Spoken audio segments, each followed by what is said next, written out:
खुलुमबाय जोंनि BM सेरेब चेनेल नायगिरि मानगोनां जोंनि बर' हारिनि आदै मादै आदा बाजै फंबाय बिनानाव लोगोसे बर' हारिनि आंगो लोगोफोर आदै मादैमोन जों बेसेबां थगायजाबावगोन नङा होमबा নিজৰ ভক্তি কাম মাৰিছো আগতে কোনটো পাৰ্টি আছে মই বিপিএতে আছিলো হয় বিপিএতে থাকি আকৌ ৰিজয়নিং মই বিপিএতে আছিলে হয় আছিল বিপিএতে জয়েন হ'ল হয় তাৰমানে মাজতে বন্ধ হৈ আছিলেতো অলপ মানে এনে আকৌ নতুনকৈ জয়েন হৈছো আৰু जोंनि बर' हारिनि नैबे गोसोआ सोरबा माखासे दैदेनगिरिफोरजों बेसेबां जों थगायजाबावगोन दिनै बिपिएफ पार्टीनि दैदेनगिरिफ्रा जोंनि बर' हारिनि रायजो राजानि गोसोजों गेलेदों नोंथांमोनहा बिनि सोमोन्दै फारि फारि मिथिलांगोन जोबजासिम नायलांबानो जाबाय बाथ्राया जाहैबाय बिथांमोना 17 बोसोर सरकार खुंदों अब्लाबो बिथांमोना दिनै बेबायदि खामानिखौ मावनो गोनां जादों मा खामानि गावसोरनि मेम्बारफोरखौनो गावसोरनि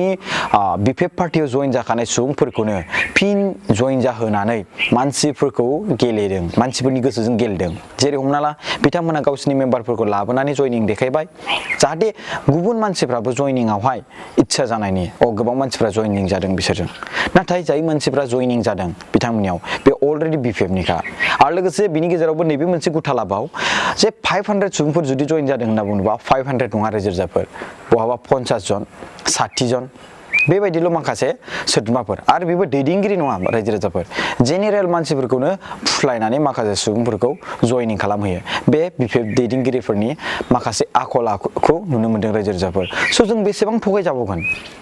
बिथांमोना दिनै 17 बोसोर खामानि मावदों होननानै बुङो अब्लाबो बेबायदि नाटक खालामनो गोनां मानि थाखाय जाखो रायजो-राजाफोर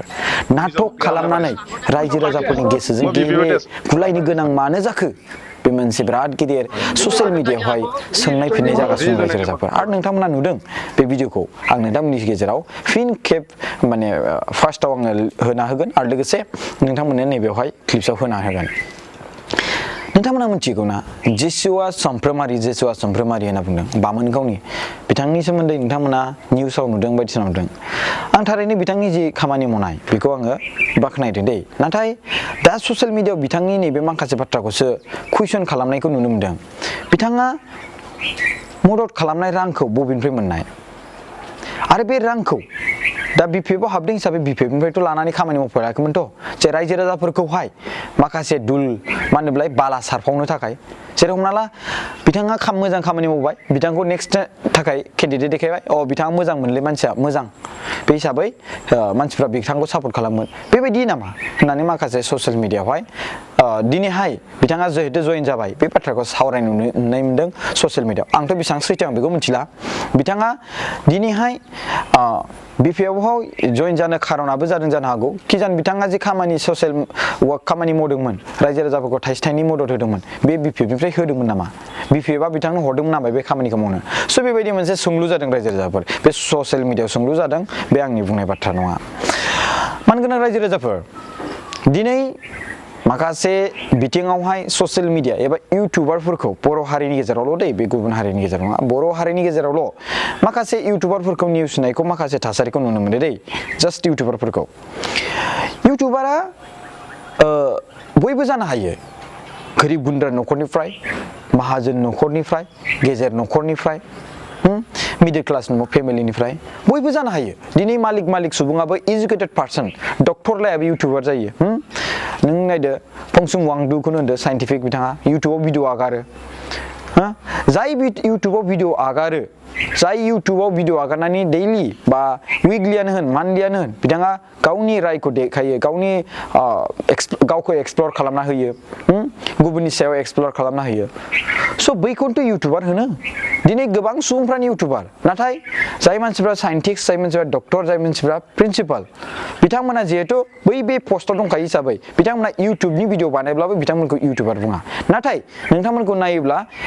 नोंथांमोना बिजिरना नायोब्ला बिथांमोनखौबो इनफ्लुएन्सार एज ए इउटुबार हिसाबै बाहागोआव दोनो दिनै गोबां दैदेनगिरि गोबां सुबुंफोरनियाव इउटुब चेनेल दं नरेन्द्र मदि सार बिथांनियावबो इउटुब चेनेल दं रायजो-राजाफोर इउटुबनि दारै फेसबुकनि दारै वाट्सएप टुइटारनि दारै इन्स्टाग्रामनि दारै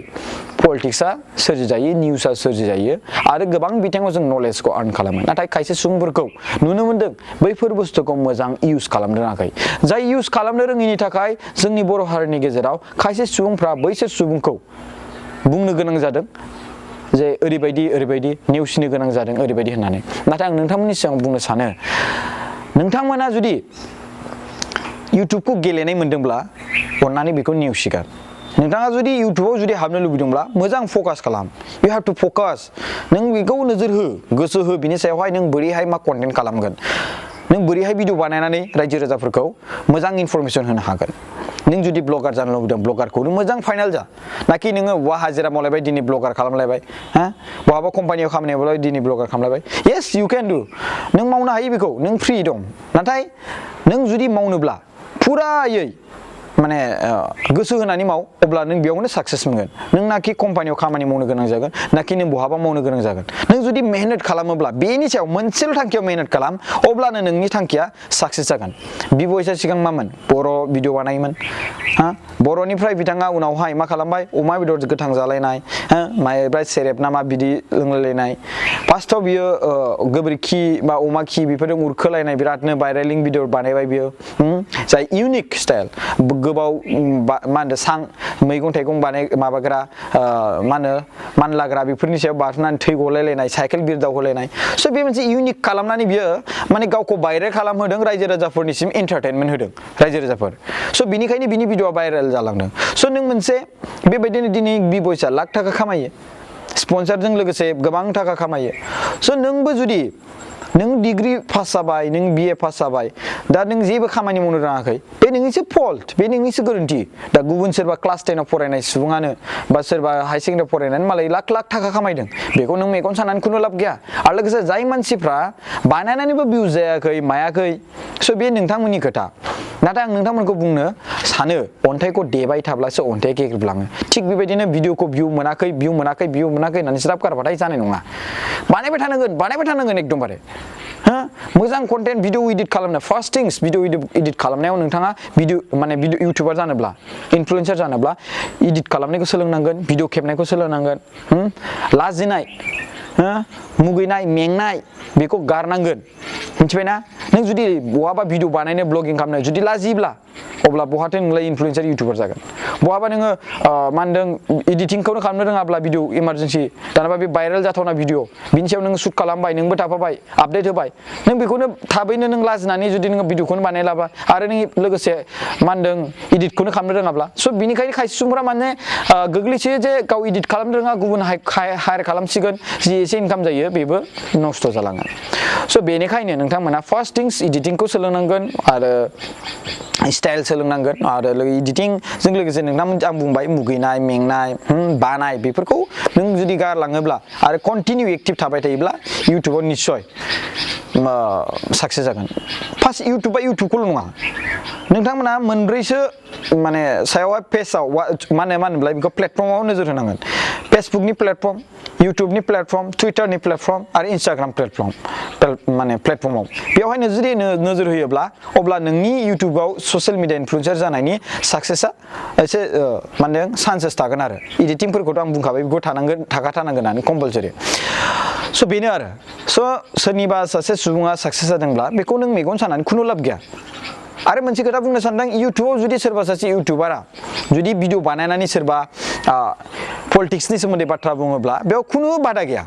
बुंनो हायो जेरै आं जुदि बुङोब्ला सोरखौबा आङो सापर्ट खालामदों मादों येस इउ केन सापर्ट टु एनिवान बेयाव खुनु रुल्स एन्ड रेगुलेसन गैया नों सापर्ट खालामनो हानाय गैया मानाय गैया बे नङा बे जाबाय इन्डिभिजुवेल नालाय नों जायखौ सापर्ट खालामगोन नोंनि इउटुबाव बेयावनो थांफागोन स' बेखौ बुजिना लानाय गाहाम स' मानोना जोंनि बर' हारिनि आदै मादै आदा बाजै फंबाय बिनानाव लोगोसे बर' हारिनि आंगो लोगोफोर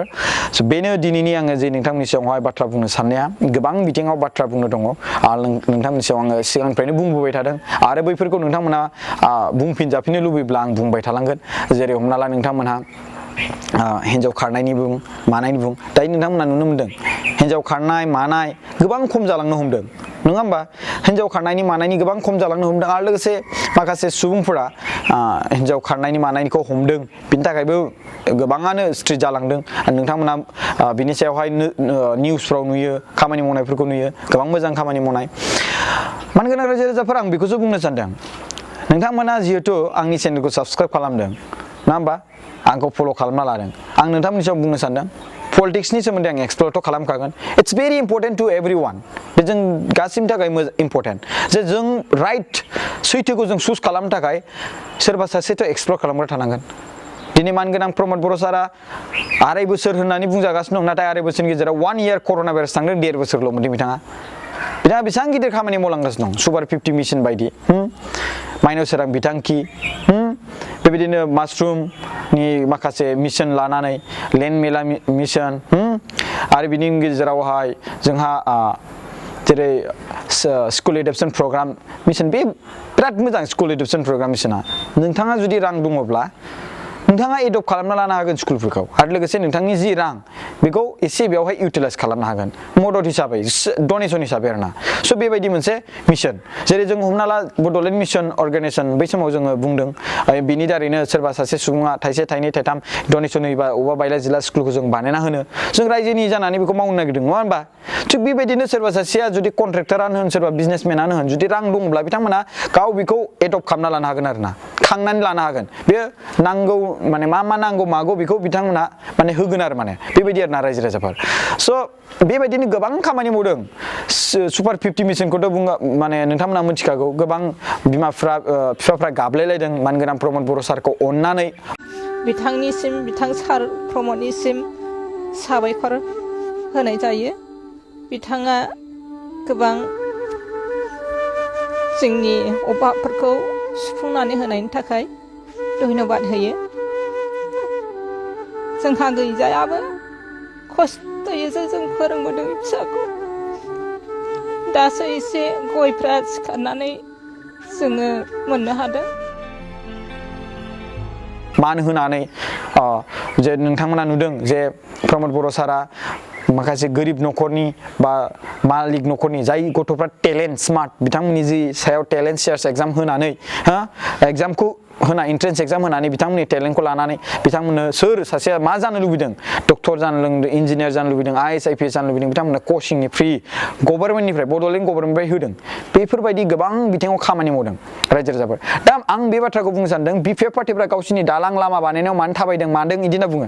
दा दिनै मानगोनां प्रमद बर' सारा रिपेयारिं खालामदों गोबां लामा गोदान खालामदों बेयावलाय मानो बिथांमोना थाबायदों नंगौ नङा बे मोनसे कुइसन जागोन जाया रायजो राजाफोर स' बेनिखायनो बिथांमोनहा मोनसे बाथ्रा बुंदोंमोन मानगोनां राजु नार्जारी सारा 17 बोसोरनि गेजेराव मोनसे फ्लेक्सिब माने स्किमनिल' मुं बुं होननानै नाथाय बिथांमोना बुंनो हायाखै रायजो राजाफोर मानो खालामाखैनोबा बिथांमोना बिटिसिनि फान्डखौ जेरै मेरैनो बिथांमोना बर'नो जालागासिनो दङ रायजो राजाफोर जेरै मेरैनो स्टेटनिफ्राय सेन्ट्रेलनिफ्राय जि प्रपज खालामबाय खामानि लामा दालां कनस्ट्राक्सन बेफोरजों मावनायखौनो 17 बोसोरनि गेजेराव बेखौनो देखायगासिनो दंसै बेखौनो बुंगासिनो दंसै हिम्मत दंब्ला स्टेटनि सेन्ट्रेलनि अनगायै मा होनो बिटिसिनि फान्डजों मा खामानि मावदों बेखौ खोन्थालाय देखायलाय बेनो आरोना थेंक इउ स' माच गाइस भिडिअखौ नायनायनि थाखाय खुलुमबाय